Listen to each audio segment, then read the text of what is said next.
যে কোনো লড়াইয়ে, যে কোনো রাজনৈতিক প্রকল্পে, যে কোনো তাজদিদের প্রক্রিয়ায় সঠিক পলিসি থাকা, সঠিক স্ট্র্যাটেজি থাকা এবং শত্রুকে সঠিকভাবে চিহ্নিত করা অত্যন্ত গুরুত্বপূর্ণ। এটা ছাড়া কখনো আপনি সফল হতে পারবেন না। এটা জজবা দিয়ে করলে হবে না, এটা আবেগ দিয়ে করলে হবে না, এটা উইশফুল থিঙ্কিং দিয়ে করলে হবে না, অথবা হিকমার নামে সুবিধাবাদের মাধ্যমে এটা করলে হবে না।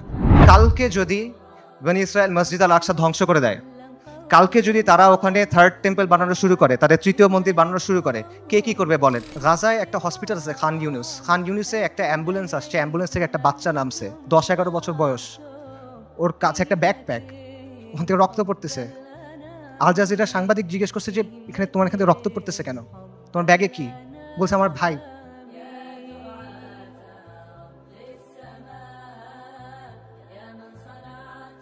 বাচ্চারা, ডাক্তাররা ব্যাগ খুলে দেখছে যে একটা 5 বছর বয়সী বাচ্চার ডেড বডি, পুরা বডি নাই, ছিন্ন বিচ্ছিন্ন বডি। যারা আমাদেরকে হত্যা করতেছে, যারা আমাদের উপর আগ্রাসন চালাচ্ছে, তাদের নিয়ে আমাদের মধ্যে মুগ্ধতা কাজ করে। যারা পরাজিত জাতি, তারা সবসময় বিজয়ী জাতির অনুকরণ করে। ওয়ামা লাকুম লা তুকাতিলুনা ফি সাবিলিল্লাহ, তোমার কি হয়েছে, তোমাদের কি হলো, তোমরা কেন আল্লাহর রাস্তায় কিতাল করতেছো না? আল্লাহ সুবহানাহু ওয়া তাআলা বলেন ওয়াকাতিলুহুম হাত্তা লা তাকুনা ফিতনা, ওর সাথে কিতাল করো যতক্ষণ পর্যন্ত ফিতনা দূরীভূত না হয়। এটা স্পষ্ট। আল-কুদস উমর রাদিয়াল্লাহু আনহুর সময় কিভাবে ফাতা হয়েছে, আল-কুদস সালাহউদ্দিন আইয়ুবীর সময় কিভাবে ফাতা হয়েছে, এগুলোতে মানে জটিলতার কিছু নাই, এটা স্পষ্ট উত্তর। কিন্তু এই উত্তরটা আমরা নিতে পারতেছি না। ইসরায়েলকে সবচেয়ে বেশি সামরিক সমর্থন কে দেয়? আমেরিকা। আসমান থেকে ফেরেশতা নেমে এসে আপনার জন্য জিহাদের দরজা খুলে দিবে না। আল্লাহ, আপনি আমাদের কাছ থেকে নেন, যতক্ষণ পর্যন্ত আপনি খুশি না হন আপনি আমাদের কাছ থেকে নেন, আমরা প্রস্তুত আছি। এই কথাটা যখন আমরা বলতে পারবো এবং এই কথার উপর যখন আমরা আমল করতে পারবো, যখন আমরা বলবো ইয়া আল্লাহ আপনি নেন, ততক্ষণ পর্যন্ত নেন যতক্ষণ আপনি সন্তুষ্ট না হন, তারপর আপনি আমাদেরকে আল আকসা দেন, তখন আল-কুদস আপনি মুক্ত করতে পারবেন, রাগ পর্যন্ত পাবেন না। বিসমিল্লাহির রহমানির রহিম। ইন্নাল হামদুলিল্লাহ ওয়াসসালাতু ওয়াসসালামু আলা রাসূলিল্লাহ ওয়া আলা আলিহি ওয়া সাহবিহি ওয়া সাল্লামা তাসলিমান কাসীরা। আম্মা বাদ। রাব্বি ইশরাহ লি সাদরি ওয়া ইয়াসসির লি আমরি ওয়াহলুল উকদাতাম মিন লিসানি ইয়াফকাহু কওলি। ওয়া ক্বালা সুবহানাহু ওয়া তাআলা আউযু বিল্লাহি মিনাশ শাইতানির রাজীম। وما لكم لا تقاتلون في سبيل الله والمستضعفين من الرجال والنساء والولدان الذين يقولون ربنا أخرجنا من هذه القرية الظالم أهلها واجعل لنا من لدنك وليا واجعل لنا من لدنك نصيرا الذين آمنوا يقاتلون في سبيل الله والذين كفروا يقاتلون في سبيل الطاغوت فقاتلوا أولياء الشيطان إن كيد الشيطان كان ضعيفا صدق الله العظيم. আমিরুল মুমিনিন সাইয়েদনা উমর ইবনুল খাত্তাব রাদিয়াল্লাহু আনহুমা আজমাইনের খিলাফতের সময়কার কথা। পারস্যের বিখ্যাত সেনাপতি গভর্নর হুরমুজান মুসলিমদের হাতে বন্দী। তাকে উমর ইবনুল খাত্তাবের সামনে আনা হইল। ওমর রাদিয়াল্লাহু তখন ব্যস্ত, বিভিন্ন জায়গায় তিনি মুসলিম সেনাবাহিনীকে পাঠাচ্ছেন। তিনি হুরমুজানকে প্রশ্ন করলেন যে আমরা মুশরিকদের ভূমিতে অভিযান পাঠাচ্ছি, এ ব্যাপারে তোমার কি মতামত? জবাবে হুরমুজান বলল, এই ভূমি এবং এই ভূমিগুলার অধিবাসীদের অবস্থা হলো একটা পাখির মতো। পাখির 2টা ডানা, 2টা পা, একটা মাথা। একটা ডানা ভেঙে ফেলবেন আর একটা ডানা থাকবে। 2টা ডানা ভেঙে ফেলবেন, পায়ের উপর ভর দিয়ে থাকবে। কিন্তু যদি মাথা কেটে ফেলেন তাহলে আর কোনো কিছু কোনো কাজে আসবে না। মুসলিমদের শত্রুদের অবস্থা হলো, একটা ডানা হলো রোমের কায়সার, রোমের সম্রাট, আরেকটা ডানা হলো পারস্য, 2টা পা আর মাথা হলো খসরু। আপনি যদি খসরুকে আক্রমণ করেন এই পাখি শেষ হয়ে যাবে, আপনি মুসলিমদের বলেন খসরুকে আক্রমণ করতে। ওমর রাদিয়াল্লাহু আনহু এই পরামর্শ গ্রহণ করলেন এবং ইতিহাস সাক্ষী যে এই স্ট্র্যাটেজি সফল হয়। ওমর ইবনুল খাত্তাব রাদিয়াল্লাহু আনহুমা আজমাইনের খিলাফতের সময় অর্ধেক পৃথিবীর উপর ইসলামী শাসন কায়েম হয়।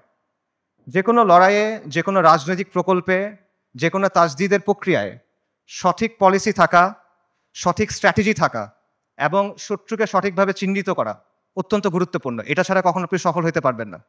এবং এই জিনিসটা করতে হবে বাস্তবতার নিরিখে, শরিয়ার আলোকে এবং নিজের সামর্থ্য অনুসারে।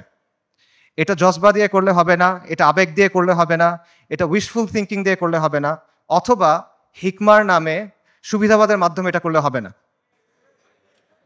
আমি মনে করি আজকে যে বিষয়টা নিয়ে আলোচনা, আল কুদসের মুক্তি কোন পথে, সেই আলোচনার ক্ষেত্রে এই বিষয়টা মাথায় রাখা অত্যন্ত গুরুত্বপূর্ণ। এবং আল কুদসের মুক্তি কোন পথে, এই আলোচনাটাও জরুরি। কারণ ওয়ান্স অ্যান্ড ফর অল আমাদের সামনে এটা স্পষ্ট হওয়া জরুরি যে আল কুদস কিভাবে মুক্ত হবে। গত 409 দিন ধরে গাজায় আমাদের মুসলিম ভাই বোনদের হত্যা করা হচ্ছে, তাদের উপর হত্যাযজ্ঞ চলতেছে, তাদের উপর ধ্বংসযজ্ঞ চলতেছে। শিশুদের হত্যা করা হচ্ছে, নারীদের হত্যা করা হচ্ছে, বৃদ্ধদের হত্যা করা হচ্ছে, পুরুষদের তো হত্যা করা হচ্ছেই। তারা মারা যাচ্ছেন বুলেটের আঘাতে, বোমার আঘাতে, ধ্বংসস্তূপের নিচে চাপা পড়ে, শ্বাসরুদ্ধ হয়ে, জ্যান্ত আগুনে পুড়ে, চিকিৎসার অভাবে, ওষুধের অভাবে, অনাহারে, না খেতে পেয়ে। বাসাবাড়ি থেকে শুরু করে হসপিটাল, ইউনিভার্সিটি, রিফিউজি ক্যাম্প, কোনো কিছু বাকি নাই। ইহুদিরা সব জায়গায় হামলা করতেছে। আমেরিকা, পৃথিবীর top medical journal the Landsat সেটা বলছে যে গাজায় প্রায় 2 লক্ষ মানুষ মারা গেছে, কিন্তু এই সংখ্যাটা নিশ্চিত করা যাচ্ছে না, কারণ লাশগুলো ধ্বংসস্তূপের নিচে চাপা পড়ে আছে। এবং এটা পুরো পৃথিবীর কাছে স্পষ্ট যে ইহুদিরা এখানে একটা গণহত্যা চালাচ্ছে, এথনিক ক্লেন্সিং করতেছে, জাতিগত নিধন এবং জেনোসাইড চালাচ্ছে তারা। খোদ ICJ, international court of justice, তারা বলছে গাজায় যেটা হচ্ছে এটা গণহত্যা হিসেবে কোয়ালিফাই করতে পারে। অ্যান্ড ইয়েট কেউ কিছু করে নাই। এটা সবার চোখের সামনে হচ্ছে, এটা কোনো পাথরের নিচে হচ্ছে না, কোনো গর্তের ভিতরে হচ্ছে না, কোনো অন্ধকার কোনায় হচ্ছে না। এটাকে বলা হচ্ছে the world's most televised genocide. এটা লাইভ স্ট্রিমিং হচ্ছে, আপনি চোখের সামনে দেখছেন কি হচ্ছে, আপনি লাইভ আপডেট পাচ্ছে, বা কি কেউ কিছু করে নাই। আন্তর্জাতিক আইন, মানবাধিকার, আন্তর্জাতিক সম্প্রদায়, জাতিসংঘ কেউ কিছু করে নাই, তারা এখানে নিষ্ক্রিয় দর্শক। আর পশ্চিমা বিশ্ব, আমেরিকা, ইউরোপ, তারা সক্রিয়ভাবে এই গণহত্যায় মদত দিচ্ছে। তারা ইসরায়েলকে অস্ত্র দিচ্ছে, তারা ইসরায়েলকে ফিনান্সিয়ালি হেল্প করতেছে, এবং তারা ইসরায়েলকে কূটনৈতিকভাবে হেল্প করতেছে। আর মুসলিম বিশ্বের মুসলিম বিশ্বের শাসকদের কি অবস্থা? তাদের অবস্থা হলো তারা একদিকে কিছু বিবৃতি দিচ্ছে, আর পেছনে তলে তলে তারা ইসরায়েলের সাথে নর্মালাইজেশন করতেছে। এটা হলো বাস্তবতা। এবং এই সব কিছুর পরে যে কথা, সেটা হলো মসজিদ আল আকসা আজকে বনু ইসরায়েলের দখলে। এটা হলো বাস্তবতা। কালকে যদি বনু ইসরায়েল মসজিদ আল আকসা ধ্বংস করে দেয়, কালকে যদি তারা ওখানে থার্ড টেম্পল বানানো শুরু করে, তাদের তৃতীয় মন্দির বানানো শুরু করে, কে কি করবে বলেন? যাদের কথা এতক্ষণ বললাম, এরা কে কি করবে? কেউ কিচ্ছু করবে না। এটা বাস্তবতা। খালাস, এর চেয়ে খারাপ আর কোনো পরিস্থিতি হইতে পারে না। কাজেই এই অবস্থায় এই প্রশ্নের উত্তরটা আমাদের কাছে স্পষ্ট হওয়া দরকার যে আল কুদসের মুক্তি কোন পথে। এবং এই প্রশ্নের উত্তর কঠিন না, এই প্রশ্নটাও সহজ, প্রশ্নের উত্তরও সহজ। আল্লাহ আজ্জা ওয়া জাল কোরআনে এই প্রশ্নের উত্তর দিয়ে দিয়েছেন। আমাদের ইতিহাস থেকে এই প্রশ্নের উত্তর স্পষ্ট, এবং এই সময়েও, এই যুগেও, সাম্প্রতিক সময়েও এই প্রশ্নের উত্তর অনেকে আমাদের কাছে স্পষ্ট করে দিয়েছেন। কিন্তু স্পষ্ট উত্তর, সহজ উত্তর আমরা সহজে মানতে পারি না। উত্তর অনেক সহজ, উত্তরটা নেওয়া কঠিন। সো এই জন্য এই প্রশ্নের উত্তরটা স্পষ্ট করা দরকার। আমি আসলে এই জন্যই আজকে আসছি। আমার এখানে আসার কথা ছিল না, আই হ্যাড ডিফারেন্ট প্ল্যান্স। এই সেমিনারটা আমার অ্যাটেন্ড করার কথা ছিল না। যে কয়টা কারণে অ্যাটেন্ড করা, তার অন্যতম বা প্রধান কারণ হলো যে আমার কাছে মনে হয়েছে আমি অনেক জায়গায় গেছি, অনেক কথা বলছি, বাট এই কথাগুলো বলা হয় নাই, এবং এই কথাগুলো বলা প্রয়োজন। সো এগুলো বলার জন্য আমি আসলে এখানে আসছি। এবং আজকে দেখবেন যে অনুষ্ঠানের যে অন্য টপিকগুলো আছে, সেটার সাথে আমার টপিকটা একটু ডিফারেন্ট। মূল টপিকগুলো হলো যে ইসলামের প্রস্তাবনা, সমাজের ক্ষেত্রে, রাষ্ট্রের ক্ষেত্রে। এই টপিকটা একটু ডিফারেন্ট, কারণ আমি রফিক ভাইকে বলছিলাম যে আমি সেমিনারে আসবো, বাট আমাকে এই টপিকে কথা বলতে দিতে হবে। আমি আসছি দুইটা কারণে। এক হলো আপনাদের সামনে স্পষ্ট করে দেওয়ার জন্য যে আল কুদসের মুক্তি কোন পথে, যাতে আপনাদের কোনো অজুহাত না থাকে, আপনারা যেন পরে গিয়ে বলতে না পারেন কেউ আমাদেরকে বলে নাই, আমরা জানতাম না, আমরা বুঝি নাই। এই অজুহাতটা সরায় নেওয়ার জন্য আসছি। আর আমি এই জন্য আসছি যাতে যেই দিন আল্লাহ আজ্জা ওয়া জালের সামনে গিয়ে দাঁড়াইতে হবে আমার, সেদিন যেন আমি এটুক বলতে পারি যে আমি কিছু করতে পারি নাই, কিন্তু এই কথাটা আমি আমার কমের সামনে বলছিলাম।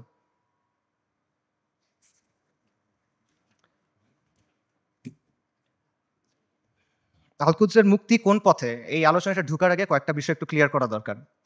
একটা বিষয় হলো যে শত্রুর নির্মমতা বা শত্রুর নিষ্ঠুরতা, এটা আসলে এখানে মূল সমস্যা না। কারণ এর চেয়েও নির্মম, এর চেয়েও নিষ্ঠুর ঘটনা আমাদের ইতিহাসে ঘটছে, এই উম্মার সাথেই ঘটছে।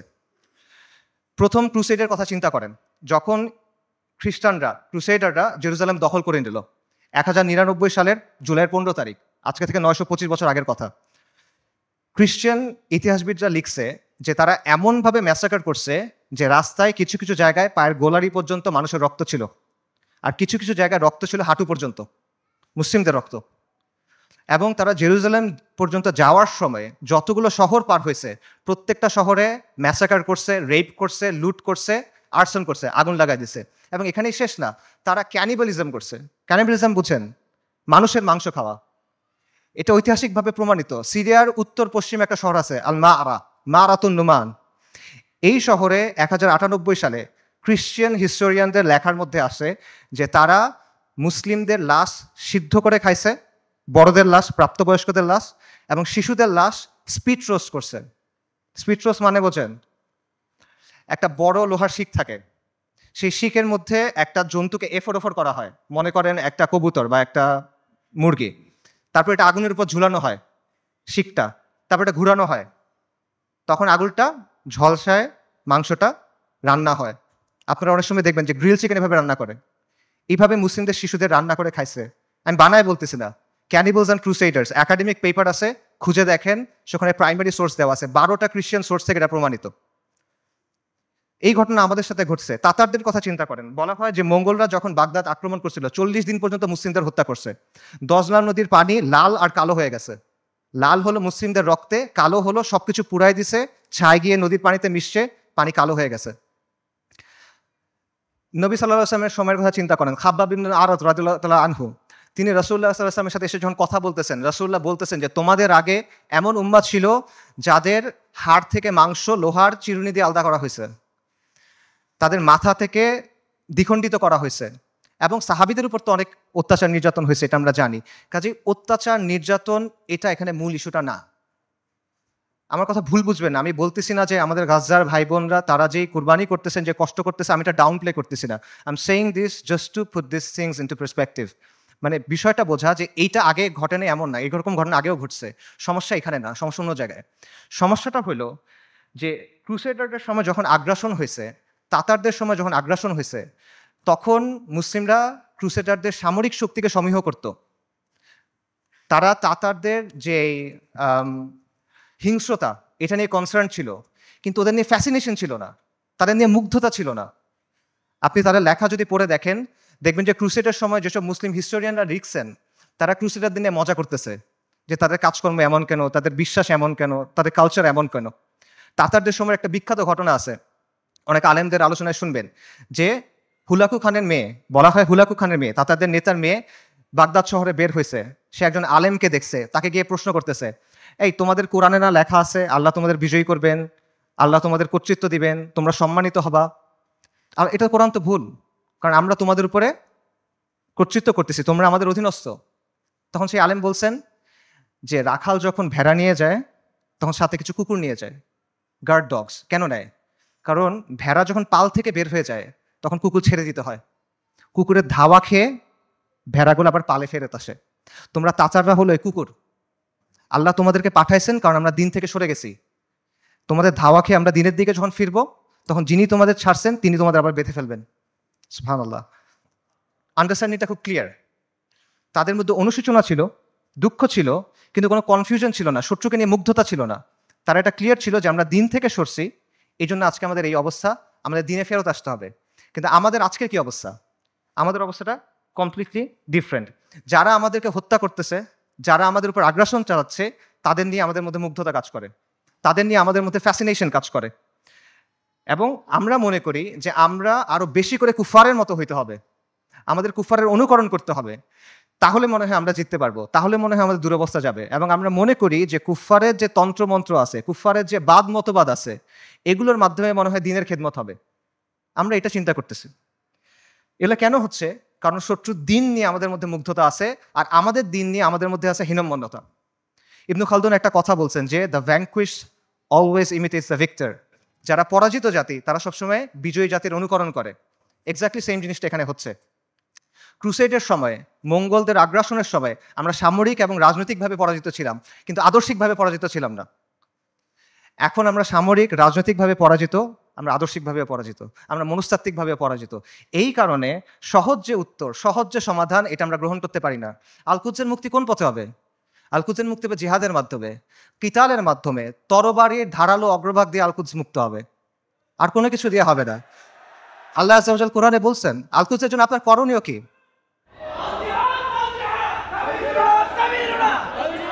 আল্লাহ আযজা ওয়া জাল বলছেন কোরআনে, আল কুদসের জন্য আপনার কমপ্লেন কি? সূরা নিসার আয়াতটা আমি পড়ছি।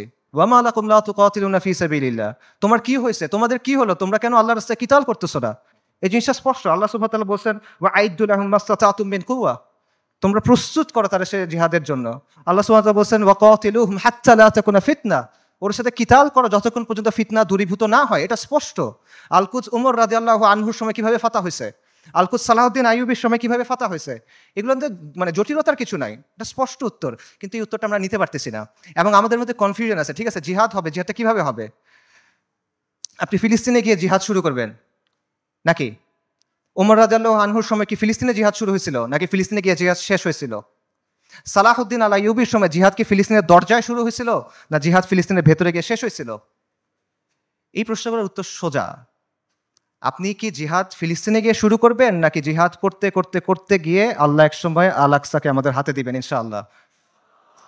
এই প্রশ্নগুলোর উত্তর সোজা, কিন্তু আবারও ওই সহজ উত্তরটা আমরা নিতে পারি না। কারণ এই যে আমাদের পরাজিত মানসিকতা, এটা আমাদের আচ্ছন্ন করে রাখছে। এটার বাইরে আমরা বের হইতে পারতেছি না। আমাদের চিন্তার মধ্যে কিছু জট লেগে আছে। যখনই আমরা ক্লিয়ারলি একটা জায়গায় যেতে চাচ্ছি, ওই জটগুলোর জন্য আমরা কনক্লুশনে পৌঁছাতে পারতেছি না।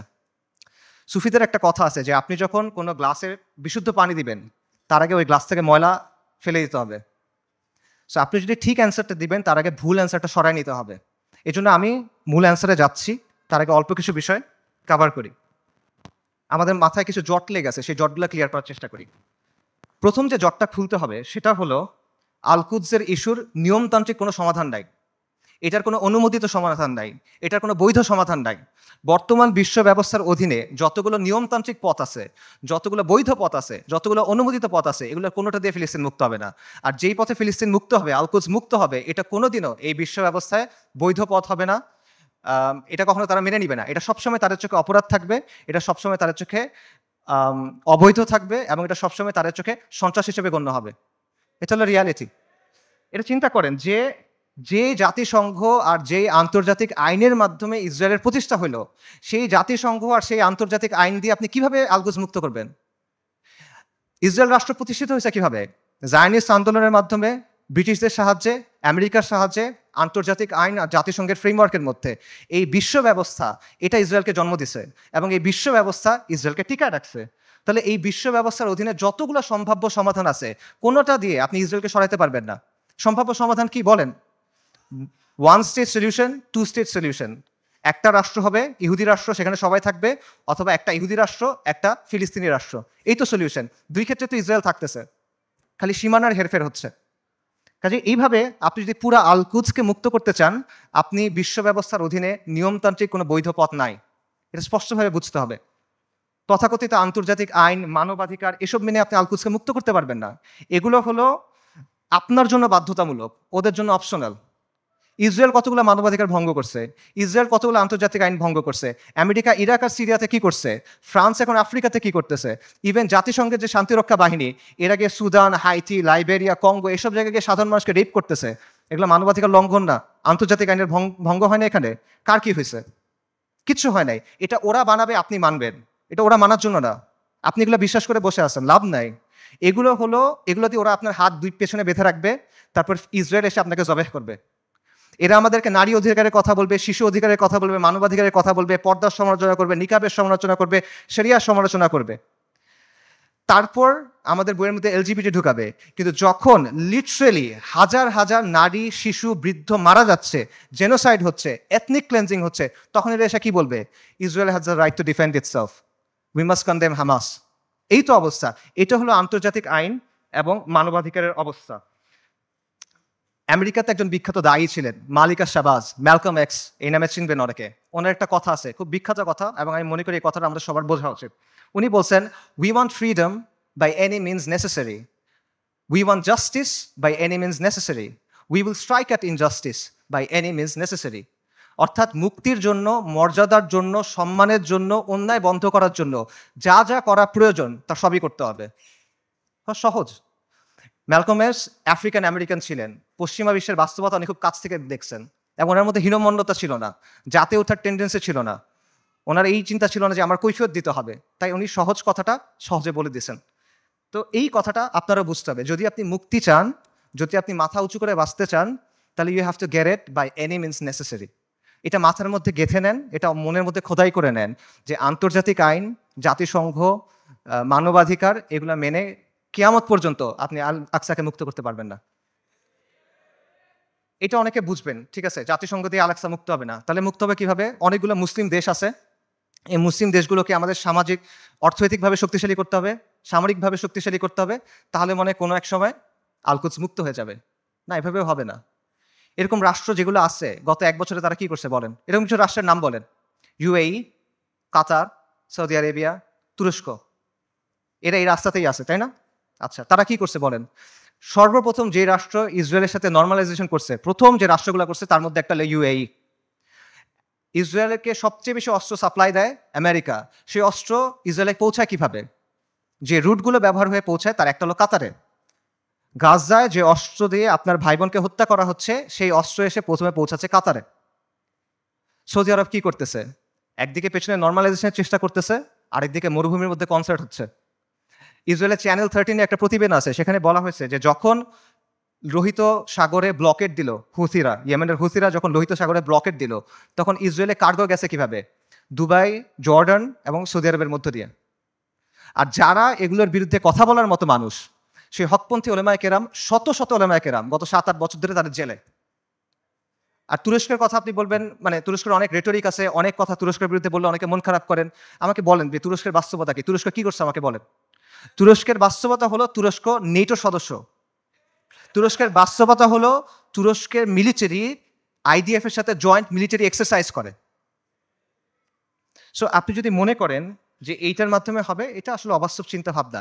এই রাষ্ট্রগুলো, এই শাসনগুলো আন্তর্জাতিক বিশ্ব ব্যবস্থার অংশ, এগুলোর সাথে আপোষ করে তারা টিকে থাকে। এবং আধুনিক মুসলিম রাষ্ট্রগুলো, তথাকথিত মুসলিম রাষ্ট্রগুলোর যে শাসন ব্যবস্থা, এটা হলো ঔপনিবেশিক শাসন ব্যবস্থার ধারাবাহিকতা। আমাদের এখানে ইসলামী শাসন ছিল, ফিরিঙ্গিরা এসে তাদের শাসন ব্যবস্থা চাপাই দিছে, এখন এই রাষ্ট্র এবং এই শাসকরা সেটাই কন্টিনিউ করতেছে। এটা হলো রিয়ালিটি। কাজে বিশ্ব ব্যবস্থা যদি দুর্বল হয়, এই শাসকদের মসনদ কেঁপে উঠবে। এবং বিশেষ করে আরবের যে রাজতন্ত্রগুলো আছে বা মনার্কিগুলো আছে, তারা ক্ষমতায় আছে এবং টিকে আছে প্রথমে ব্রিটেনের সাথে আপোষ করার মাধ্যমে, এখন আমেরিকার সাথে আপোষ করার মাধ্যমে। এগুলো বাস্তবতা, এই বাস্তবতা অস্বীকার কোনো সুযোগ নেই, এগুলো ঐতিহাসিকভাবে প্রমাণিত সত্য কথা। কাজেই এরা কখনোই এমন কোনো কাজ করবে না যেটা এই বিশ্ব ব্যবস্থার বিরুদ্ধে চায়। তারা যদি আন্তরিকভাবে চায়ও, তাহলে তারা এটা করতে পারবে না। তারা অ্যাট বেস্ট এটা ম্যানেজ করতে পারবে, এবং এটি তারা চেষ্টা করে ম্যানেজ করা, যে 2 লক্ষ মানুষ মারা গেছে, আমরা একটা বিবৃতি দিব, এইটুকুই তারা করবে। এইটাই ম্যানেজ করার চেষ্টা করবে তারা। কাজেই এটা সত্য, মুসলিমদেরকে অর্থনৈতিকভাবে শক্তিশালী হতে হবে, রাজনৈতিকভাবে শক্তিশালী হতে হবে, সামরিকভাবে শক্তিশালী হতে হবে, কোনো প্রশ্ন নাই। কিন্তু পরাধীন অবস্থায় না। আমরা মনে করি আমরা স্বাধীন হয়েছি, আমরা স্বাধীন হই নাই, আমরা এখনো পরাধীন অবস্থায় আছি। পরাধীন অবস্থায় আপনার জিডিপি যত হোক, আপনার রাস্তা যত সুন্দর হোক, আপনার দেশে যত স্কাইস্ক্রেপার থাকুক, ইট ডাজন্ট ম্যাটার। আপনি পরাধীন, ওই টাকা আপনার হাতে নাই, ওই অস্ত্র আপনার হাতে নাই, ওই শক্তি আপনার হাতে নাই। সো এই বিষয়টা বুঝতে হবে যে আপনি আগে মুক্ত হইতে হবে, তারপরে এই শক্তি। এবং এখানে আরেকটা পজিশন আছে, অনেকে যেটা মনে করেন যে ঠিক আছে, জাতিসংঘ দিয়ে হবে না, মুসলিম রাষ্ট্র দিয়ে হবে না, কিন্তু মুসলিম সেনাবাহিনীগুলো দিয়ে হবে। এই সেনাবাহিনীগুলো, বিশেষ করে আরবের যে সেনাবাহিনীগুলো আছে, ফিলিস্তিনের কাছাকাছি যে সেনাবাহিনীগুলো আছে, এরা হয়তোবা সাহায্য করবে। এবং আপনারা দেখবেন যে যখনই এই ম্যাসাকারগুলো হয়, ইসরায়েল তো পিরিয়ডিক্যালি এটা করে, কিছুদিন পরপরই এটা হয়, তখনই এরকম হ্যাশট্যাগ থাকে, যেমন আর্মিজ টু আল আকসা, যে আর্মিগুলাকে আল আকসাকে মুক্ত করবে। এটা অবাস্তব চিন্তা ভাই। আমি আপনাকে ইয়েমেনের তাগুত আলী আবদুল্লাহ সালের একটা কথা বলি। আলী আবদুল্লাহ সালে একবার বলছে একটা সাক্ষাৎকারে যে এইসব আর্মির কাজ হলো মানুষকে দমন করা।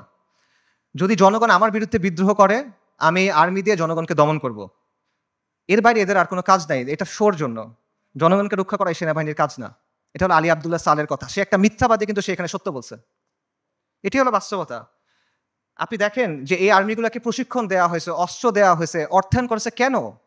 এই আরব শাসকদের মসনদ টিকায় রাখার জন্য এবং মুসলিমদের পায়ের নিচে রাখার জন্য, ইসলামকে দমন করার জন্য। এটা হলো বাস্তবতা। এবং এই আর্মিগুলো আসলে যাবে কেমনে আল আকসা পর্যন্ত বলেন তো? ইসরায়েলের চারপাশে যে দেশগুলো আছে, এগুলো তো ইসরায়েলকে রক্ষা করতেছে। আপনি যাবেন কেমনে ওখানে? আপনি তো বাংলাদেশ থেকে যেতে পারবেন না ওখানে, তাই না? আপনার ওই জায়গার থেকেই ওখানে যেতে হবে। তো তারা যাবে এটা কেমনে?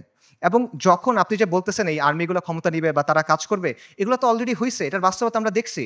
মিশরে কি হয়েছে জামাল আব্দুল নাসেরের সময়? জামাল আব্দুল নাসের ইখওয়ানুল মুসলিমিন বা মুসলিম ব্রাদারহুডের সাথে একটা ওয়াদা করছিল, কোরআনের উপর হাত রেখে সে ওয়াদা করছে যে মুসলিম ব্রাদারহুড রাস্তায় আন্দোলন করবে, রাজপথে আন্দোলন করবে, জনমত গঠন করবে। জামাল আব্দুল নাসের আর তার বন্ধুরা সেনাবাহিনীর মধ্যে কু করবে, সামরিক অভ্যুত্থান করবে। তারপর তারা ক্ষমতায় যাবে, ক্ষমতায় গিয়ে কোরআনের শাসন প্রতিষ্ঠা করবে। কোরআনের উপর হাত রেখে ওয়াদা করছে। কু হয়েছে, মুসলিম ব্রাদারহুড তার ওয়াদা পূরণ করছে, সে ক্ষমতায় গেছে, ক্ষমতায় গিয়ে কি করছে? গায়রুল্লাহর আইন দিয়ে শাসন করছে, মুসলিম ব্রাদারহুডকে জবে করছে। উস্তাদ সাইদ কুতুব রাহিমুল্লাহ সহ অনেক মানুষকে তারা শহীদ করে দিছে। এটা হলো বাস্তবতা। এরা যখন আসে তখন কি করে, এটা চোখের সামনে আসে।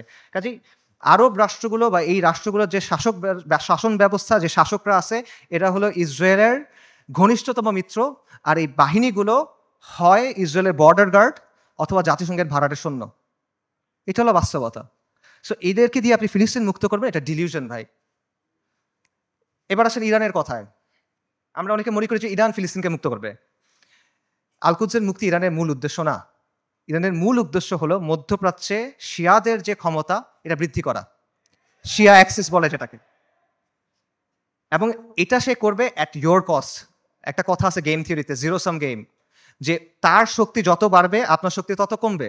এটা বাস্তবতা। ইরানের সাথে ইসরায়েলের স্বার্থের দ্বন্দ্ব আছে, ইরানের সাথে আমেরিকার স্বার্থের দ্বন্দ্ব আছে, কিন্তু তার মানে কিন্তু ইরানের সাথে আপনারও দ্বন্দ্ব আছে।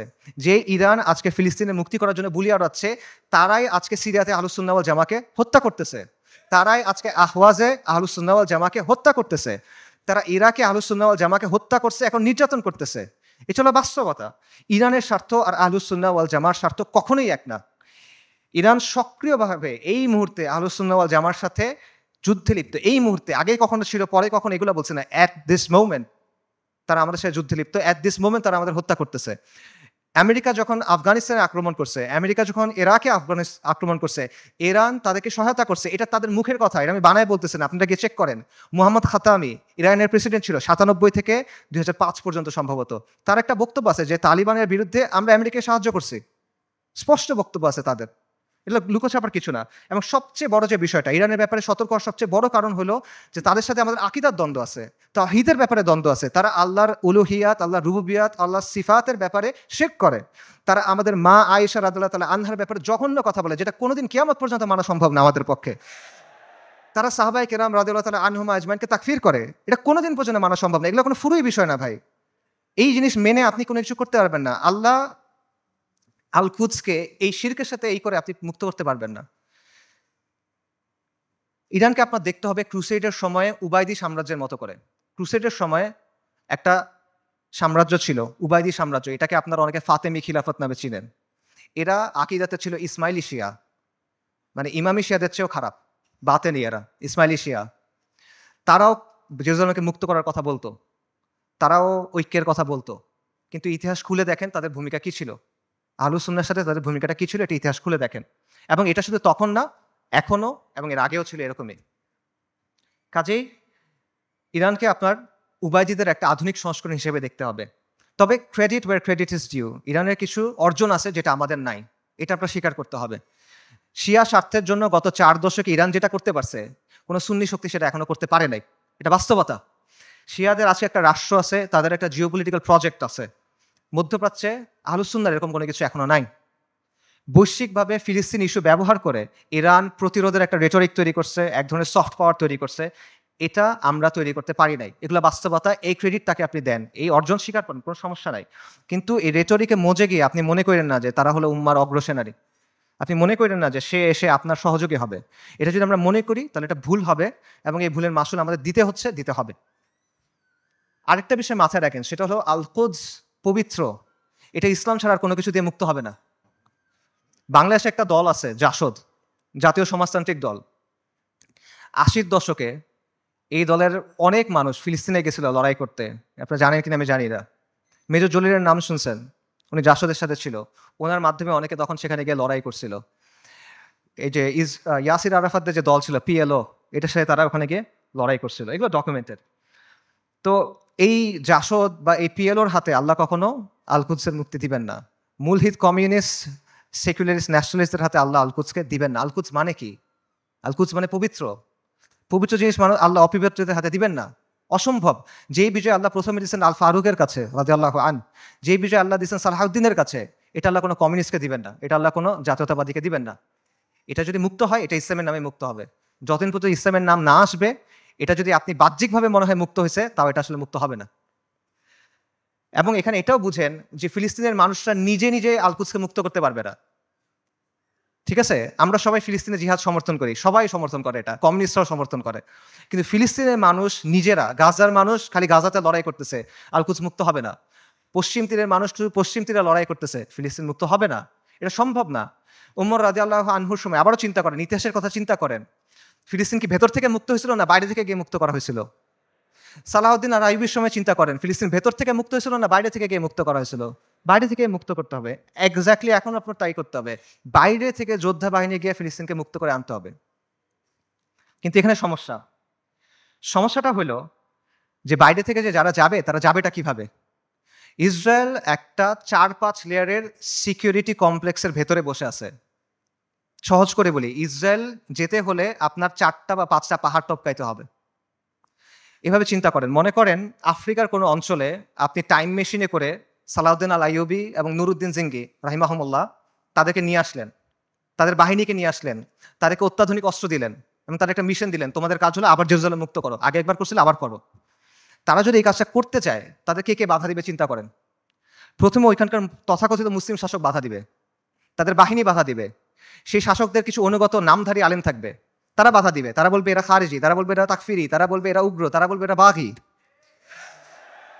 এগুলো বলে অনেকে মাইন্ড করেন, এগুলো বাস্তবতা। আপনারা ভিডিও দেখেন, মিশরের এক বিখ্যাত মুফতি, নাম বললে সবাই চিনবেন, এই বিখ্যাত মুফতি বলছে যে অক্টোবর ৭ তারিখ যে আক্রমণ করা হয়েছে এটা খারিজিদের মতো আক্রমণ হয়েছে, এবং এটা যাদের সামনে বলছে সেই তরুণরা তাকে ভয়ঙ্কর অ্যাগ্রেসিভ একটা স্লোগান দিছে, তখন গালি দিছে বেসিক্যালি, আমি বলতে চাচ্ছি না, আপনাকে ইউটিউবে খুঁজে দেখেন। এগুলো বাস্তবতা। প্রথমে ওই শাসকরা এবং তার বাহিনীরা তাদেরকে বাধা দিবে, তারপর তাদের অনুগত নামধারী আলেমরা, হকপন্থী আলেম অবশ্যই না, নামধারী আলেমরা বাধা দিবে। তারপর কি হবে? তারপর আন্তর্জাতিক বিশ্ব আসবে, এসে স্যাংশন দেওয়ার চেষ্টা করবে, নিন্দা প্রস্তাব জানাবে। তারপর যদি কোনোভাবে তারা আগাইতে পারে, তাদের গিয়ে মোকাবেলা করতে হবে কাদের সাথে? ইসরায়েলকে ঘিরে রাখা আরব দেশগুলা এবং সেগুলোর শাসক এবং সেগুলোর সেনাবাহিনীর সাথে। এগুলো যদি আপনি ক্রস করেন, তখন আপনার লড়াই করতে হবে আমেরিকার সাথে, তারপর আপনি ইসরায়েলের সাথে ফাইট করতে পারবেন, তার আগে না। এটা হলো বাস্তবতা। আজকে যদি কোনো সুন্নি রাজনৈতিক শক্তি তৈরি হয়, মনে করেন উত্তর পূর্ব আফ্রিকাতে কোনো সুন্নি দল ইসলামী ইমারত কায়েম করলো, তারা এখন আল-কুদস পর্যন্ত যাইতে চায়, তাদেরকে এই ৪-৫টা পাহাড় টপকায় ওখানে যেতে হবে। কাজেই আল-কুদসের মুক্তির যে ইস্যু, এটা কোনো নির্দিষ্ট অঞ্চলের ইস্যু না, এটা কোনো লোকাল ইস্যু না, এটা একটা গ্লোবাল ইস্যু। এটা সম্পর্ক পুরো বিশ্ব ব্যবস্থার সাথে। এবং আপনি চিন্তা করে দেখেন যে ইসরায়েল রাষ্ট্র অস্তিত্ব আসলো কিভাবে। 1947 সালে যখন দ্বিতীয় বিশ্বযুদ্ধ শেষ হইল, যখন মিত্রবাহিনী যুদ্ধে জিতলো, যখন আমেরিকার নেতৃত্বে নতুন বিশ্ব ব্যবস্থা তৈরি হলো, তখন ইসরায়েল রাষ্ট্রের জন্ম হয়েছে। কাজেই যেই আল-কুদস দখল হওয়ার সাথে ইসরায়েল রাষ্ট্র প্রতিষ্ঠিত হওয়ার সাথে সম্পর্ক এই বিশ্ব ব্যবস্থার। কাজে আপনি যদি আল-কুদসকে মুক্ত করতে চান, আপনি যদি ইসরায়েলের মোকাবেলা করতে চান, এই বিশ্ব ব্যবস্থাকে আপনার পরাজিত করতে হবে। এর সহজ কোনো উপায় নেই আসলে। আর যখন আপনি বিশ্ব ব্যবস্থাকে চেঞ্জ করতে যাবেন, ওটা কীরকম হবে? এটাকে একটা নিট অ্যান্ড ক্লিন প্রক্রিয়া হবে?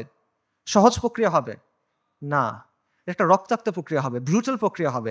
পরিবর্তন যত বেশি হয়, সেটা তত বেশি প্রক্রিয়াটা, পদ্ধতিটা তত বেশি রুক্ষ হয়, তত বেশি কঠিন হয়। এটা হলো বাস্তবতা।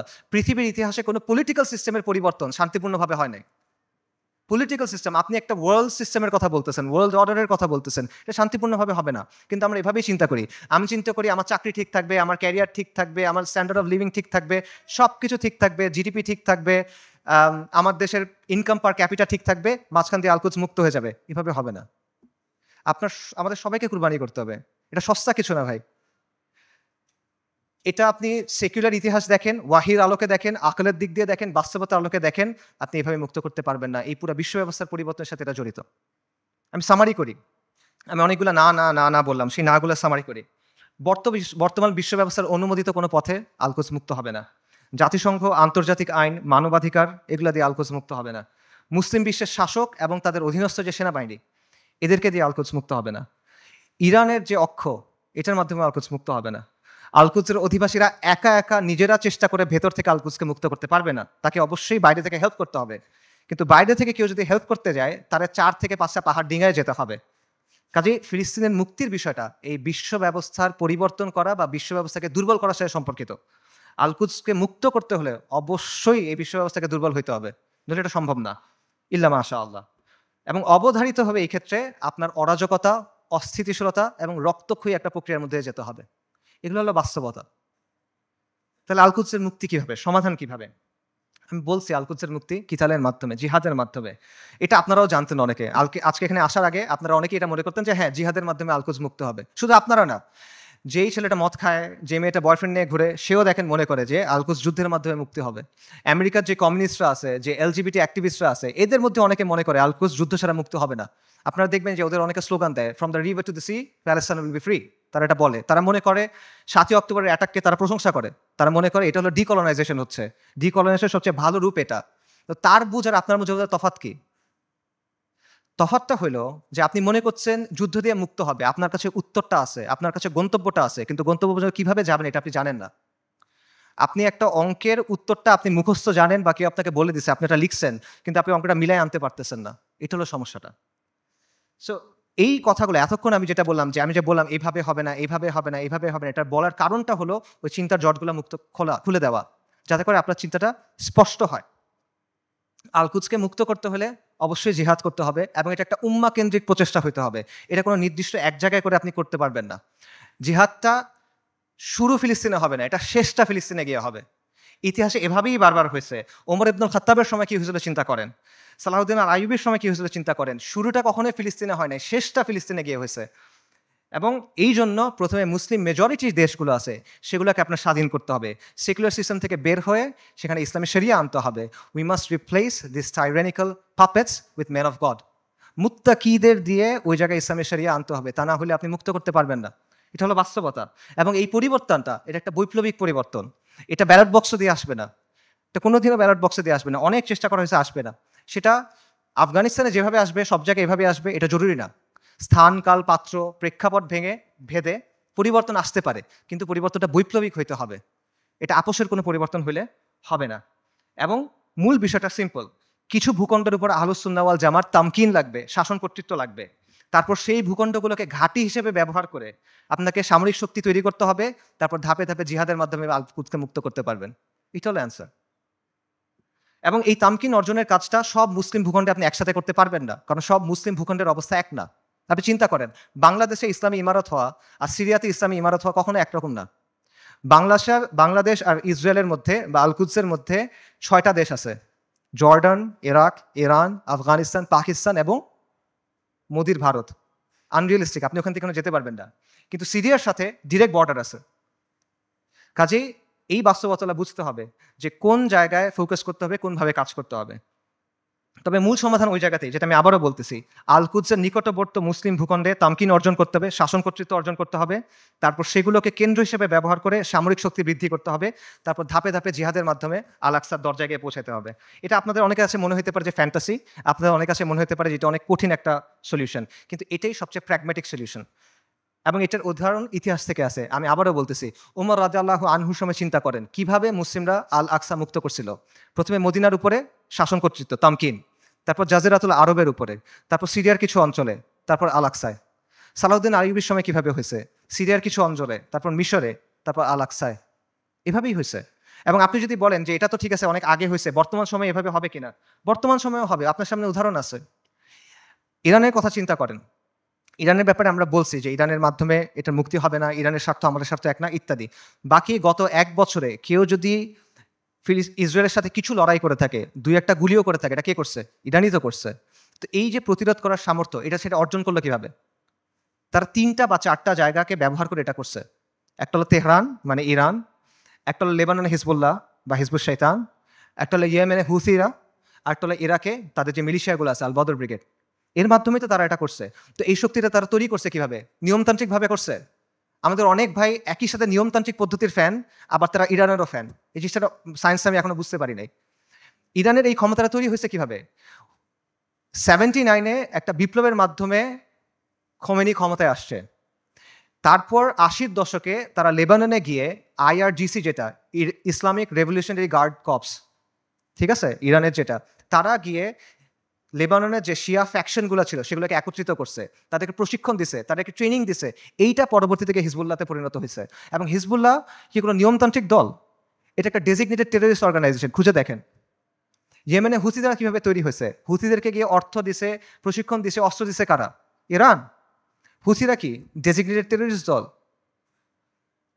সো এই বাস্তবতা আপনার চোখের সামনে আছে, এবং এটা কোনোটা কিন্তু নিয়মতান্ত্রিক মাধ্যমে হয় নাই। এরা শক্তির মাধ্যমে ক্ষমতায় আসছে, শক্তির মাধ্যমে জায়গা করে দিছে, এবং নিজেদের পলিটিক্যাল এজেন্ডা দিয়ে তারা করছে। আমি বলতেছি না রাফিদারের মাধ্যমে ফিলিস্তিন মুক্ত হবে, আমি আবারও ক্লিয়ার করতেছি। আমি জাস্ট আপনাদের এক্সাম্পল দিচ্ছি যে কীভাবে বর্তমান সময়েও এই প্রসেস কাজ করে, কীভাবে তামকিন অর্জনের পরে ধাপে ধাপে আপনি শক্তি অর্জন করতে পারবেন এবং এর প্রতিরোধ করার ক্যাপাসিটি অর্জন করতে পারবেন। এবং এটার আরও অনেক উদাহরণ আছে। বিশ্ব ব্যবস্থাকে চ্যালেঞ্জ করে কিউবা টিকে নাই, বিশ্ব ব্যবস্থাকে চ্যালেঞ্জ করে নর্থ কোরিয়া টিকে নাই, ল্যাটিন আমেরিকার বিভিন্ন রেজিম বিভিন্ন সময় টিকে ছিল না। উদাহরণ শিয়ারদের কাছ থেকে নেওয়ার দরকার নাই, আপনি পারস্য বিজেতা উমর ইবনুল খাত্তাবের কাছ থেকে উদাহরণ নেন, আপনি আহলুস সুন্নাহ ওয়াল জামার গর্ব নুরুদ্দিন সিংহি, সালাউদ্দিন আইয়ুবির কাছ থেকে উদাহরণ নেন, সমস্যা নাই তো। তারা সবাই কি করছে দেখেন, যেই কথাটা আমি বলছি তারা সবাই এটাই করছে। তারা প্রথমে একটা জায়গায় তামকিন অর্জন করছেন, শাসন কর্তৃত্ব অর্জন করছেন, তারপর সামরিক শক্তি বৃদ্ধি করছেন, তারপর ধাপে ধাপে আল কুদস পর্যন্ত গেছেন জিহাদ করতে করতে। এটার বাইরে আর কোনো প্র্যাগম্যাটিক সলিউশন নাই। এটাই সবচেয়ে বাস্তবসম্মত পদ্ধতি, এটাই সবচেয়ে টাইম টেস্টেড পদ্ধতি, এটা হিস্টোরিক্যালি প্রুভেন পদ্ধতি, এটা শরিয়াসম্মত পদ্ধতি, এটা আকলসম্মত পদ্ধতি। এটা কঠিন পদ্ধতি, এটা রুক্ষ পদ্ধতি, বিপদ সংকল পদ্ধতি, কোনো ডাউট নাই, এটা সহজ পথ না। কিন্তু সহজ পথ নেওয়ার নাম তো ভাই বাস্তববাদী হওয়া না। বাস্তববাদী হলো যেটা করা প্রয়োজন সেটা করা। আপনি একটা গন্তব্যে যাবেন, একটা সহজ পথ একটা কঠিন পথ, সহজ পথ আপনাকে আরেক জায়গায় নিয়ে যাবে, আপনি ওটা নিলে তো হইল না। আমরা কিন্তু বাস্তববাদিতার নামে অতীতে অনেক পদ্ধতি গ্রহণ করছি, এখনো করে যাচ্ছি। এগুলো আমাদের কি দিছে ভাই? কি অর্জন দিছে আমাদের বলেন? জিল্লতি ছাড়া আমাদের কি অর্জন দিছে বলেন? এবং দিন থেকে আমরা সরে গেছি। আরও এক্সাম্পল দেখেন, চীনের কথা মনে করেন। চীন যে গ্লোবাল সুপার পাওয়ার হয়েছে, কিভাবে হয়েছে ভাই? লিবারাল ডেমোক্রেসি মেনে হয়েছে, মানবাধিকার মেনে হয়েছে। একটা ভায়োলেন্ট রেভলিউশনের মাধ্যমে চাইনিজ কমিউনিস্ট পার্টি শাসন কর্তৃত্ব অর্জন করছে, তামকিন অর্জন করছে। তারপর একটা ওয়ান পার্টি স্টেট বানাইছে, ব্রুটালি শক্ত হাতে শাসন করছে, আজকে সে আমেরিকার কন্টেন্ডার হয়েছে। এটা বাস্তবতা ভাই। চীন, তারা কি বিশ্বাস করতে যে জনগণ সব ক্ষমতার উৎস? চীনের বিপ্লবের যাকে স্থপতি বলা হয় মাও সেতুং, তার একটা বিখ্যাত উক্তি আছে, সেটা হলো বন্দুকের নল ক্ষমতার উৎস। পাওয়ার comes from the barrel of the gun. এটা বাস্তবতা। এই বাস্তবতা, political power comes from the barrel of the gun, এটা দুনিয়ার বাস্তবতা। আপনি বাস্তবতা বুঝার পরে বাস্তবসম্মত পলিসি নিতে পারেন। এবং আপনাকে ওই যেটা বলছিলাম, এই পলিসি আপনার নিতে হবে বাস্তবতার নিরিখে, শরিয়ার আলোকে এবং নিজের সামর্থ্য অনুসারে, এবং আপনার শত্রুকে আপনার চিনতে হবে। আমরা শুরুতে হরমুজানের কথা বলছিলাম। মুসলিমদের শত্রুদের তুলনা হলো পাখির মতো, পাখির দুটা ডানা, দুটা পা, একটা মাথা। আজকে 1400 বছর পর্যন্ত ডানা একটা ভেঙে ফেলবেন, আরেকটা ডানা থেকে যাবে, দুটা ডানা ভেঙে ফেলবেন, পা থেকে যাবে, মাথা কেটে ফেলবেন, পাখি শেষ, রাইট? তা আজকে 1400 বছর পরে বাস্তবতা কি? মুসলিমদের শত্রুদের অবস্থা একটা পাখির মতো। এক ডানা নেটো, এক ডানা ইসরায়েল, দুই পা হলো এই আরব বিশ্বের শাসকেরা, মাথাকে আমেরিকা। ইসরায়েলকে সবচেয়ে বেশি সামরিক সমর্থন কে দেয়? আমেরিকা। ইসরায়েলকে সবচেয়ে বেশি অর্থনৈতিক সমর্থন কে দেয়? ইসরায়েলকে সবচেয়ে বেশি রাজনৈতিক সমর্থন কে দেয়? বারবার জাতিসংঘের সিকিউরিটি কাউন্সিলে ভেটো কে দেয়? এই শাসকদের মসনদ কে টিকায় রাখে? কাজেই আমেরিকাকে রাজি খুশি রেখে, আমেরিকার মনের মতো করে, আমেরিকার বানানো ছকে খেলে, তাদের ঠিক করা নিয়ম মেনে কোনোদিন পর আল কুদস মুক্ত হবে না। এটা পসিবল না। আপনার আমেরিকার কথা চিন্তা করেন, গত 1 বছর ধরে তাদের সাথে যেই ঘটনাগুলো ঘটতেছে সেগুলোর কথা চিন্তা করেন। আপনি ওই ছেলেটার কথা চিন্তা করেন, হাফেজ, আপনারা ভিডিও দেখছেন, রিফিউজি ক্যাম্পের ভিতরে আগুনে পড়ে মারা গেছে। ছেলেটার নাম ছিল শাবান, কোরআনে হাফেজ, সফটওয়্যার ইঞ্জিনিয়ারিং নিয়ে পড়তেছিল। আপনারা রুহ আর রুহ রিমের কথা চিন্তা করেন, ওই যে ছোট্ট মেয়েটা বিল্ডিং ধসে গেছে, মারা গেছে, তার দাদা তার ডেড বডি বুকে নিয়ে বলতেছে রেম, রুহ আর রুহ। তার কথা চিন্তা করেন, তাদের কষ্টের কথা চিন্তা করেন। আপনি ওই বাবার কথা চিন্তা করেন যে সে বিস্কিট কিনতে গেছিল বাচ্চার জন্য, ফিরে এসে দেখে তার স্ত্রী সন্তান মারা গেছে। সে কান্না করতেছে আর বিস্কিটটা বাচ্চার হাতে দিয়ে বলছে, বাবা তুমি এটা নিয়ে যাও। আপনি মার কথা চিন্তা করেন যে বাচ্চার জন্য আটা আনতে গেছে, কারণ বাচ্চা ক্ষুধায় কাঁদতেছে, বুঝে না তো, আটা আনতে গেছে, এসে দেখে সবাই মারা গেছে। আপনি হিন্দ রজাবের কথা চিন্তা করেন, 6 বছর বয়সী মেয়ে, ওরা গাজা থেকে পালায় যাওয়ার চেষ্টা করতেছিল 7 জন পুরা ফ্যামিলিতে। ইসরায়েলি ট্যাঙ্ক ওদের ঘিরে ফেলছে, গুলি করছে, সবাই মারা গেছে, ও বেঁচে আছে। তখন রেড ক্রিসেন্টে ফোন করছে, অডিও কলটা ইউটিউবে আছে, আপনারা শুনতে পারবেন। ও বলছে যে আমাকে তোমরা বাঁচাও, আমার খুব ভয় লাগতেছে। ওর সব পাশে সবাই মারা গেছে, বাবা মা সবাই মারা গেছে, 6 বছর বয়সে একটা মেয়ে।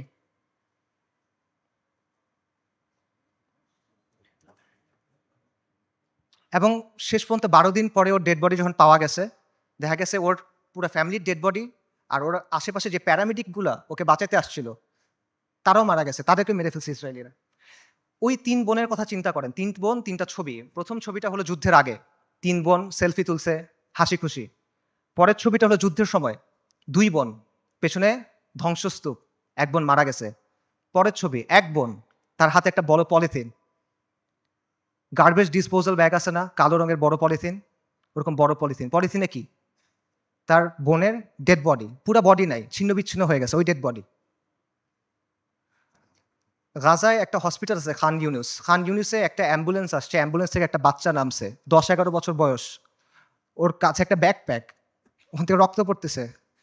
আল জাজিরার সাংবাদিক জিজ্ঞেস করছে যে, তোমার এখান থেকে রক্ত পড়তেছে কেন? তোমার ব্যাগে কি? বলছে, আমার ভাই।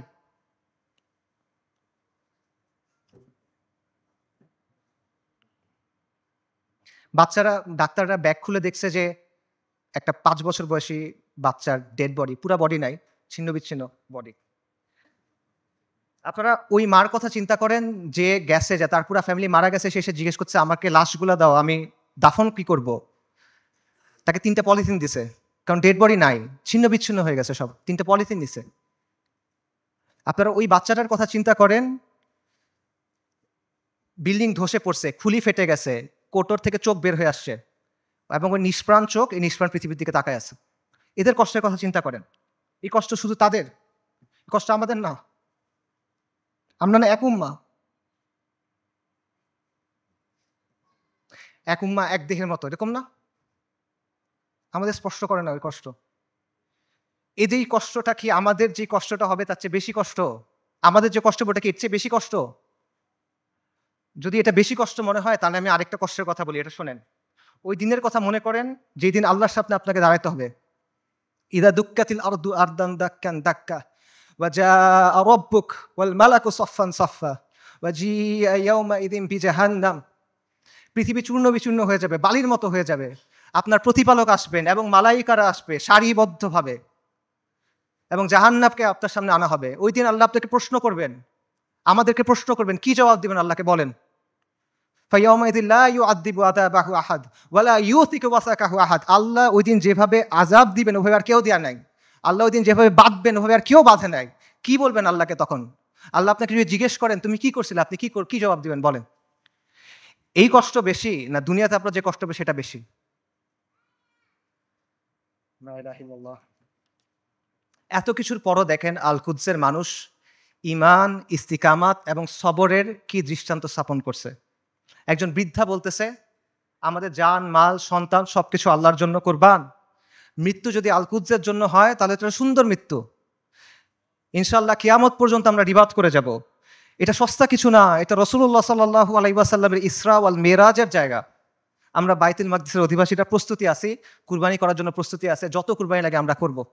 ওই বাবার কথা চিন্তা করেন, হাসপাতালে একই দিনে ২ বাচ্চা মারা গেছে, ২ ছেলে মারা গেছে। উনি বলতেছেন আলহামদুলিল্লাহ, এটা জিহাদের ভূমি, এটা রিবাতের ভূমি।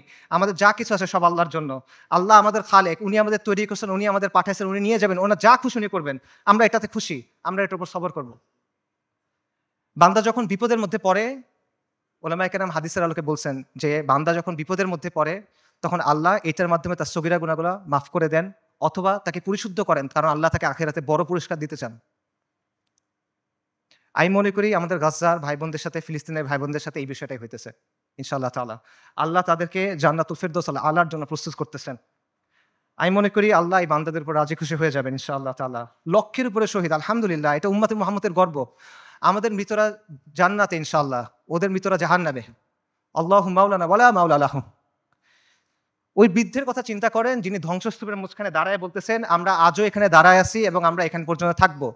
এই ভূখণ্ড বরকতময়, এই ভূখণ্ডের অধিবাসীরা বরকতময়। আমাদের চারপাশে চূড়ান্ত ধ্বংসযজ্ঞ হয়েছে, কিন্তু আমরা তাও এখান থেকে নড়বো না। আমরা আল্লাহর দিন থেকে নড়বো না। আমরা অটল পাহাড়ের মতো, আমরা উজ্জ্বল তারার মতো। এবং আমি বলবো যে হ্যাঁ, পুরা বিশ্ব সাক্ষ্য দিচ্ছে তারা ঈমানের ক্ষেত্রে অটল পাহাড়ের মতো। পুরা বিশ্ব সাক্ষ্য দিচ্ছে তারা ইস্তিকামাতের ক্ষেত্রে উজ্জ্বল তারার মতো, এবং পুরা বিশ্ব সাক্ষ্য দিচ্ছে আপনি এবং আমি কাপুরুষ। পুরা বিশ্ব সাক্ষ্য দিচ্ছে আপনি আর আমি অক্ষম। পুরা বিশ্ব সাক্ষ্য দিচ্ছে আপনি আর আমি নিষ্ক্রিয়। ইসরায়েলের এক সোলজারের ভিডিও আছে। সে বলতেছে, ইংলিশে বলতেছে, আমেরিকান জিও। সে বলতেছে আমরা গাজাকে পরিষ্কার করতেছি, আমরা গাজাকে প্রস্তুত করতেছি, কারণ আমাদের রাজা আসবে, আমাদের মাসিহ আসবে, আমরা তাকে মুকুট পরানোর জন্য প্রস্তুত হচ্ছি, আমরা তৃতীয় মন্দির বানানোর জন্য প্রস্তুত হচ্ছি। তাদের মাসিহকে আল মাসিহ আদ-দাজ্জাল। বনি ইসরাইল মসজিদ আল আকসার সামনে নাচতেছে, উল্লাস করতেছে, স্লোগান দিচ্ছে, তারা বলতেছে মুহাম্মদ মারা গেছে।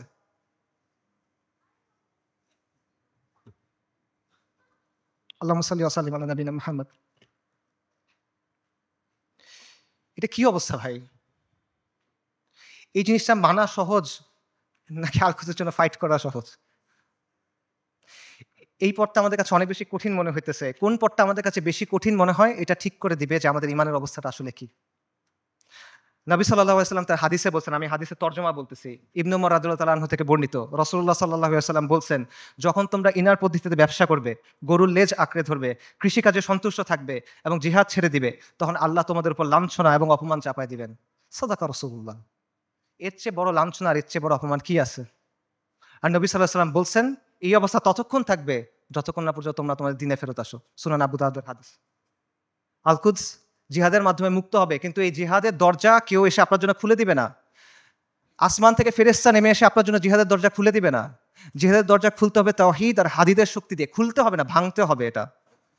এই রাস্তা আপনি মনে করতেছেন আল কুদস পর্যন্ত আপনার জন্য একটা লাল গালিচা বিধানো রাস্তা তৈরি করে দিবে যে ভাই আমি আল কুদসে গিয়ে জিহাদ করব না। আপনার রক্ত, আপনার হাড়, আপনার মাংস, লাশের শাড়ি, খুলির পাহাড় পার হয়ে আপনার আল-আকসা যাইতে হবে। এটা ছাড়া আর কোনো অপশন নাই। আল কুদসের দাম অনেক বেশি, এটা সস্তা না। বাইতুল মাকদিসের মানুষরা বলে দিছে, আল্লাহ আপনি আমাদের কাছ থেকে নেন, যতক্ষণ পর্যন্ত আপনি খুশি না হন আপনি আমাদের কাছ থেকে নেন, আমরা প্রস্তুত আছি। এই কথাটা যখন আমরা বলতে পারবো এবং এই কথার উপর যখন আমরা আমল করতে পারবো, যখন আমরা বলবো ইয়া আল্লাহ আপনি নেন, ততক্ষণ পর্যন্ত নেন যতক্ষণ আপনি সন্তুষ্ট না হন, তারপর আপনি আমাদেরকে আল-আকসা দেন, তখন আল কুদস আপনি মুক্ত করতে পারবেন, আগ পর্যন্ত পাবেন না। আল কুদস এমন এক দুলহান যার মাহার আমাদের রক্ত। আল কুদস এমন এক দুলহান যার মাহার আমাদের রক্ত, মাহার পরিশোধ করা ছাড়া কোনো বিকল্প নাই, কোনো বিকল্প নাই। আল্লাহ আযজা ওয়া জাল্লা আল কুদসকে মুক্ত করার প্রক্রিয়ায় শামিল হওয়ার তৌফিক দান করেন। আল্লাহ আমাদের তৌফিক দান করেন আল কুদসকে মুক্ত করার। আল্লাহ আমাদের দুনিয়ার ভালোবাসার মৃত্যুকে অপছন্দ করার অসুখ থেকে মুক্ত করে দেন। আল্লাহ আমাদের মসজিদ আল আকসাতে সালাত আদায় করার তৌফিক দান করেন। আল্লাহ আমাদের চোখগুলোকে প্রশান্তি দেন। আল্লাহ আমাদেরকে খাইবারের মতো একটা দিন দেখান। আল্লাহ আমাদের বনু কুরাইযার মতো একটা দিন দেখান। আল্লাহ আমাদেরকে বনু কুরাইযার মতো একটা দিন দেখান। আল্লাহ আমাদের ক্ষমা করে দেন। আল্লাহ আমাদের মাফ করে দেন। আল্লাহ আমাদের নিফাক দূর করে দেন। আল্লাহ আমাদের নিষ্ক্রিয়তা দূর করে দেন। আল্লাহুম্মা মানসুরুল মুজাহিদিন ফি ফিলিস্তিন। আল্লাহুম্মা মানসুরুল মুজাহিদিন ফি গাজ্জা। আল্লাহুম্মা মানসুরুল মুজাহিদিন ফি বিলাদিশ শাম। আল্লাহুম্মা মানসুরুল মুজাহিদিন ফিল ইয়ামান। আল্লাহুম্মা মানসুরুল মুজাহিদিন ফিস সোমাল। আল্লাহুম্মা মানসুরুল মুজাহিদিন ফি কুল্লি মাকান। আল্লাহুম্মা রযুকনি শাহাদাতান ফি সাবিলিক। আল্লাহুম্মা রযুকনি শাহাদাতান ফি সাবিলিক। আল্লাহুম্মা ইন্নী আসআলুকা কাতলান ফি সাবিলিক। আল্লাহুম্মা ইন্নী আসআলুকা কাতলান ফি সাবিলিক। আল্লাহুম্মা ফাশহাদ। এই বক্তব্যে যদি ভালো কিছু থাকে এটা আল্লাহর পক্ষ থেকে, যা কিছু খারাপ, যা কিছু ভুল এটা আমার আর শয়তানের পক্ষ থেকে। ওয়া মা আলাইনা ইল্লাল বালাগ। আসসালামু আলাইকুম ওয়া রাহমাতুল্লাহ।